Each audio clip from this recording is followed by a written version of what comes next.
우리는 흔히 이 땅에서 우리 자신의 믿음만 지키기도 어려운 시대를 살고 있다고 표현합니다.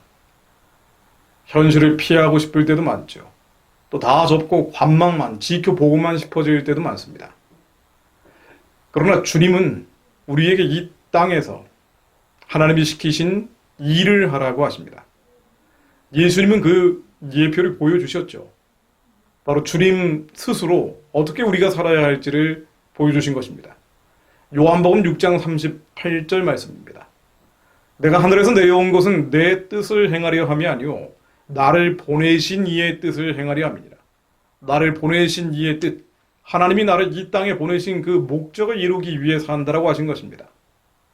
심지어 먹는 것보다 사역이 중요하다. 하나님의 사명을 이루는 것이 중요하다고 하셨습니다. 요한복음 4장 31절에서 34절 말씀입니다. 그 사이에 제자들이 청하여 이르되 랍비여 잡수소서. 이르시되 내게는 너희가 알지 못하는 먹을 양식이 있느니라. 제자들이 서로 말하되 누가 잡수실 것을 갖다 드렸는가 하니 예수께서 이르시되 나의 양식은 나를 보내신 이의 뜻을 행하며 그의 일을 온전히 이루는 이것이니.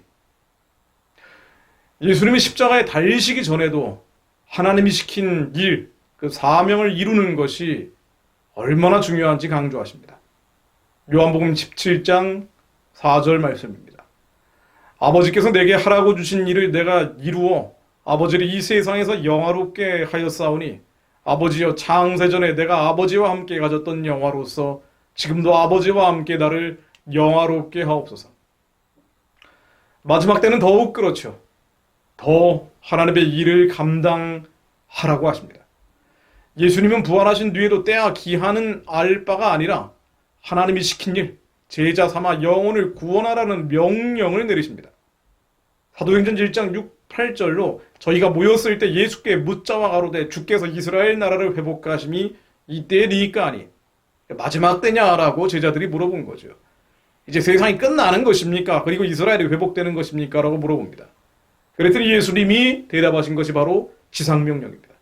가라사대 때와 기한은 너희가 알 바가 아니라고 하시죠. 그 때와 기한은 아버지께서 자기의 권한에 두셨으니 너희가 알 바가 아니요 오직 성령이 너희에게 임하시면 너희가 권능을 받고 예루살렘과 온 유대와 사마리아와 땅끝까지 이르러 내 증인이 되리라 하시니라. 예수님은 이 사명의 완성, 성취를 거듭 말씀하셨습니다. 마태복음 25장 달란트의 비유도 그렇죠.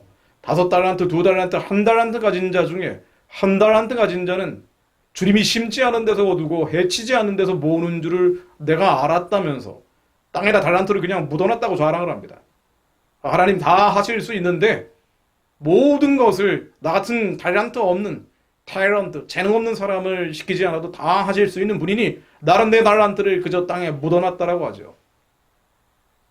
그래서 재능 없는 나는 가만히 있었다고 얘기하는 것입니다. 나는 마지막 때이기 때문에 그저 침묵했다라고 이야기한 것이죠. 그러나 주님은 악하고 게으른 종이라 하시며 이 무익한 종을 바깥 어두운 데로 내어 쫓으라고 하십니다. 예수님은 포도나무 비유에서도 이 사명의 완성, 성취를 이 땅의 과실이라고 말씀하셨습니다. 그리고 이 과실을 더 많이 맺으라고 하셨죠. 더 많이 맺으라고 하셨습니다. 하나님의 일을 더 많이 하라는 것입니다. 요한복음 15장 8절로 너희가 열매를 많이 맺으면 내 아버지께서 영광을 받으실 것이요 너희는 내 제자가 되리라. 세상 끝나간다고 피하고 숨고 도망치지 말고 그냥 세상 다 끝난 것처럼 현실을 피해버리지 말고 하나님이 시킨 일을 하라는 것이죠. 그렇습니다. 이 거칠고 험악한 세상 갈수록 심해지는데요. 선한 자들이 핍박받고 의인들이 고난받는 세상이죠. 나라와 민족을 위해 기도한다고 하면 이상한 사람 취급받는 세상입니다. 그럼에도 불구하고 그러함에도 불구하고 주님이 시키신 선하고 기쁘고 온전하신 뜻을 이루기 위해 더 기도하고 십자가를 지라는 것입니다. 그런데 이건 어느 정도 알고 있는 내용이죠. 문제는 어떻게 하느냐는 것입니다. 어떻게, how to죠. 여기에 대해서 예수님은 정말 명쾌한 대답을 하셨습니다. 바로 예수 그리스도 안에 머물라는 것입니다. 그렇지 않으면 아예 아무런 열매도 맺을 수 없다고 하십니다. 아무런 과실을 맺을 수 없다고 하십니다. 사명의 완성, 주님께서 우리에게 시키신 일을 이룰 수 없다고 하십니다. 오직 예수 그리스도 안에 있을 때만, 그때만 성취할 수 있다. 요한복음 15장 1, 8절, 좀 길지만 제가 인용해 보겠습니다. 나는 참 포도나무여 내 아버지는 농부라. 무릇 내게 붙어 있어 열매를 맺지 아니하는 가지는 아버지께서 그것을 제거해 버리시고 무릇 열매를 맺는 가지는 더 열매를 맺게 하려 하여 그것을 깨끗하게 하시느니라. 너희는 내가 일러준 말로 이미 깨끗하여졌으니 내 안에 거하라. 나도 너희 안에 거하리라. 가지가 포도나무에 붙어 있지 아니하면 스스로 열매를 맺을 수 없음 같이 너희도 내 안에 있지 아니하면 그러하리라. 나는 포도나무여 너희는 가지라. 그가 내 안에 내가 그 안에 거하면 사람이 열매를 많이 맺나니 나를 떠나서는 너희가 아무것도 할 수 없습니다. 나를 떠나서는 아무것도 할 수 없습니다. 사람이 내 안에 거하지 아니하면 가지처럼 밖에 버려져 마르나니 사람들이 그것을 모아다가 불에 던져 사르느니라. 너희가 내 안에 거하고 내 말이 너희 안에 거하면 무엇이든지 원하는 대로 구하라. 그리하면 이루리라. 너희가 내 안에 내 말이 너희 안에 거하면 무엇이든지 원하는 대로 구하라. 그리하면 이루리라. 너희가 열매를 많이 맺으면 내 아버지께서 영광을 받으실 것이요 너희는 내 제자가 되리라. 그렇죠. 예수 그리스도 안에 머무는 것입니다.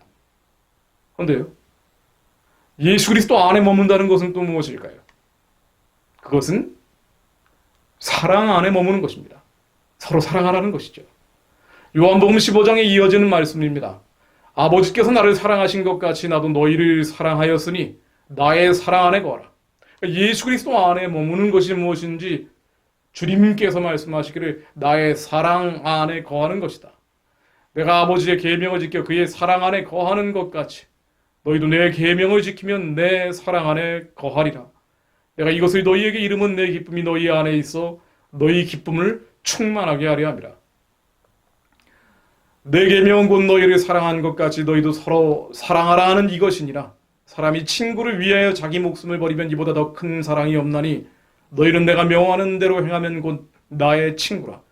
이제부터는 너희를 종이라 하지 아니하리니 종은 주인이 하는 것을 알지 못함이라. 너희를 친구라 하였노니 이는 내가 아버지께 들은 것을 다 너희에게 알게 하였습니다. 예수님은 어떻게 이 유구원에 저 어마어마한 사업을 이루셨을까요? 사도들은 어떻게 이 어마어마한 사업을 이어받았을까요? 구한말의 한민족 어떻게 세계 선교의 어마어마한 사업의 꿈을 꾸기 시작했을까요? 거기에 대한 예수님의 대답은 명확합니다. 예수의 제자들, 예수 안에 머무는 자들, 서로 사랑하는 자들이었기 때문에 가능했다는 것입니다. 서로 사랑하는 자들이었기에. 그래서 하나님이 우리에게 맡기신 선하고 기쁘고 온전하신 뜻, 사명을 이룰 수 있었다는 것입니다. 또 그것을 이뤄야 한다고 주님은 말씀하십니다. 사실은 원수까지는 할 것도 없고요. 사랑할 수 없는 동역자, 사랑할 수 없는 동료들, 사랑할 수 없는 성도들, 심지어 가끔은 사랑할 수 없는 가족들, 때로는 사랑할 수 없는 자식들, 짜증이 나기도 하고 화가 나기도 하고 때로는 세속적인 A 장로님, 막대먹은 B 집사님, 음란한 C 성도, 이 죄 많은 자들을 사랑할 수 없지만 사랑할 때 하나님이 맡기신 사명도 이루어진다는 것입니다. 우리가 발버둥 치지 않아도 이 사명을 이루기 위해 사역을 완수하기 위해 버둥버둥거리지 않아도 주님이 이루신다는 것입니다. 이것이 예수님께서 우리에게 해주신 약속이죠. 나라와 민족을 구할 사명, 나라와 민족을 위해 중보하는 기도의 사명을 받은 자들은 더욱 그렇습니다. 예수 그리스도 안에 더 깊이, 그 사랑 안에 더 깊이 머물러야 합니다. 그래서 사랑할 수 없는 적들을 둘러 진치게 하시는지도 모르죠.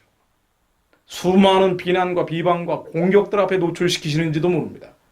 그런 이들조차 사랑할 때 하나님은 그 사랑 안에 머물 때 더 많은 열매를 맺게 하신다고 약속하십니다.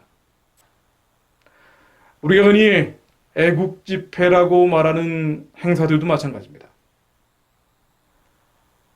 서로 미워하고 싸우고 있는데 어떻게 성령이 역사하실 수 있겠습니까? 바로 옆에 있는 동지들도, 동료들도 사랑하지 못하는데 어떻게 하나님께서 열매를 맺게 하실 수 있습니까? 답은 한 가지뿐입니다. 더 많은 과실을 맺기 위해 더 사랑하는 것뿐입니다. 용서하는 것뿐입니다. 용납하는 것뿐입니다. 용서할 수 있기 때문에, 용납할 수 있기 때문에, 사랑할 만한 대상이기 때문에 사랑하는 것이 아니라 그럴 수 없는데도 불구하고 오래 참고 사랑하는 것입니다. 억울하죠. 원통합니다. 그럼에도 불구하고 말씀으로 먼저 우리의 타락한 자아를 다스리는 것뿐입니다. 그게 될 때, 예수 그리스도 안에 머물 때, 바로 그 사랑 안에 머물 때 하나님께서는 분명한 약속을 해주셨습니다. 내가 한 일뿐 아니라 내가 한 일 이상을 하게 될 것이다. 내가 너희를 사랑한 것 같이 너희도 서로 사랑하라. 그렇게 될 때 우리의 달란트를 땅에 묻어두지 않고 한 달란트임에도 불구하고 더 많은 열매를 맺게 될 것이다. 더 많은 과실을 맺게 될 것이고, 그때 열매를 많이 맺고 과실을 많이 맺게 되면 아버지께서 영광을 받으실 것이다. 너희는 내 제자가 될 것이다. 우리가 많은 일을 해서 영광 받으시는 것이 사실은 아닌지도 모르죠. 우리가 많은 사명을 감당했기 때문에 주님의 제자가 되는 것이 아닌지도 모릅니다. 우리가 주님처럼 예수 그리스도 안에 머무는, 사랑 안에 머무는 자들이기에 우리의 타락한 본성이 십자가에 완전히 못 박혀 사라지고 있는 것이 분명하기에, 그러기에 하나님께서 영광을 받으시고 주님의 제자가 되는 것인지도 모릅니다. 이 나라와 민족을 구하는 길, 또 우리에게 맡겨진 하나님의 선하고 기쁘고 온전하신 뜻, 우리 개인은 물론 자녀들과 가정과 수많은 둘러싼 하나님의 사명을 감당하는 길, 그것은 사랑하는 것입니다. 만일 그렇지 않다면 사랑하지 못하는 우리의 동료, 동지, 성도, 제자, 스승, 부모, 자녀, 부부, 사랑하지 못하고 있는 우리 자신을 다시 한번 온전하신 주님 앞에 돌이키고 우리의 겉사람을 오늘도 죽여야 합니다. 그런 이들이 늘어날 때 하나님께서는 북한의 구원과 해방과 복음으로 통일된 제사장적 한국 교회의 사명을 우리가 지금까지 하지 못했지만 하나님께서 이루어 주실 것입니다. 우리는 그것을 믿습니다.